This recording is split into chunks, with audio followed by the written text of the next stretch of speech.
Afternoon, everyone. Afternoon, Wandisile. Afternoon, bro. Just to reflect right now as to where you are within your game since joining the Bulls. It's been quite a season for you, But then how would you sort of go about putting your time with the union so far? It's been great, man. It's been fantastic. I mean, I'm learning a lot every day, learning a lot every month. In terms of me personally, I mean, I know for a fact I haven't reached the strides I would have loved to reach right now. But I mean, that's sports. I mean, there's ups and downs, and only thing I can do is just carry on working hard. And I know sooner I'll reach my strides and reach that optimal, form that I know I can possibly reach. I mean, has it been frustrating for you, not playing at the levels that you can play and you can deliver? At times you've shown, there was a game in the Champions Cup where you just dominated the whole game, and then suddenly you've went up out of the gates for a while. But then has that been frustrating for you?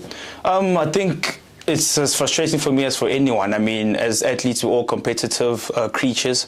So, I mean, I'm a competitive athlete as well. So I always want to play at the highest level.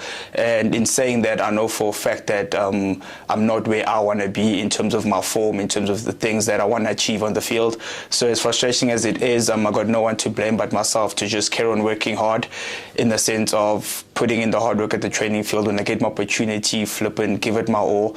And then also not getting too frustrated in the sense of trying to force things. I mean, it's more important for the team to do well and for us, for me personally, to do well in the structure of the team. So as much as it is frustrating, I just know I must just keep on working hard and it'll come. I mean, working with a guy like Jake, I'm sure you do trust the process, but then what are some of the communications, that you've had with them in terms of for you to develop as a player? Yeah, there's lots of comms. I mean, we obviously things that we can't chat about out there, but there's lots of communication. I know exactly where I stand in terms of the team, in terms of him. So as I said, it's just a matter of me working hard, getting my form, and I 100% believe that things will come right. Hi, Wandisile, JP Boys finest. I've watched you since your junior days, in the 20s and that, and coming through at the Lions, and you always played with such confidence, trying things and going full tilt for it. I know you said now some of the things you can't say about communicating with Jake and all of that, but it must be tricky to negotiate playing fullback one week, wing the next week, then a couple of center games, and then you go back to the wing. How has that process been? I know obviously you're not going to come out and say Jake doesn't know what he's doing here, but just in terms of your feelings at the moment. Well, my feelings at the moment, I mean, as I said, I'm just working hard to get back to my full potential or full form that I know I can reach. And I mean, whether that's at wing, fullback, center, I mean, right now I just want to be on the field playing as many minutes as I possibly can to reach that form. And then once I'm at that form, then 100% playing center, outside center will always be number one position. But right now, as I'm saying, I'm as competitive as I am, and I know I definitely want to compete week in, week out at the highest level. I just need to work hard, get my form back, put in a couple of good 80-minute games, and then take it from there. I mean, there's method to the madness. I'm getting week in, week out, I'm getting more comfortable at playing at 15, and center will definitely come natural for me. I can wake up any day and play outside center, but 15 is a bit of work to be done there, and I must say there's massive improvements from the first game that I played at 15 when I got here. I think it was last year June or whenever, and I mean, I'm getting more comfortable there, and in saying that, I know for a fact, I keep on repeating it, I know for a fact I'll get back to my best, and that will definitely be sooner rather than later. Jake has spoken many times to us about the virtues of you playing in those different positions. He feels that you can make the Springbok squad if you're able to play 15 particularly as well, because we all know you can do the job at outside center, no problem, as you say, in your sleep. What would you say are the skills that you still need to develop and work on to make a success of 15 in particular?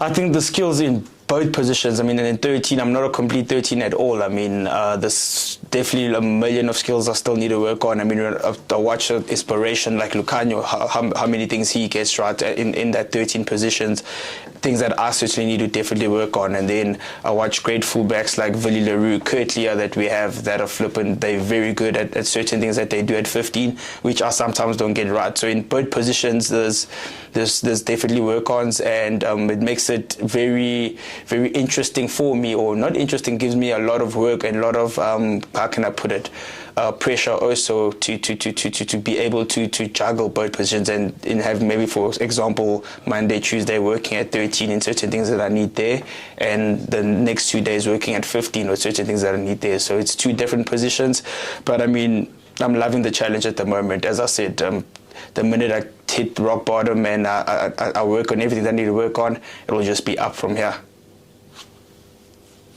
Oh man, you're a bowler, you'll get there, man. You'll get there. 100%. Just for this weekend against the Lions, your former team, always nice to play against a former team and just show them what you can still do. Yeah, 100%. I mean, it's always lovely playing against the Lions. I mean, all my friends are still there at the Lions. I mean, I still live in Joburg, so I bump into them probably twice a week. So it's lovely just playing against them on the field, yeah. Wendy, good afternoon. I hope all is well. How important is patience in this personal development journey that you're on? Yes, as you rightly said, that you are still young and you're still learning the different trades of fullback, the different trades of wing. But when there are other players who are also doing well in particular positions where you feel that you could be doing better, how key does the art of remaining patient in ensuring that at some point your skills in a particular position will then take you to a higher level?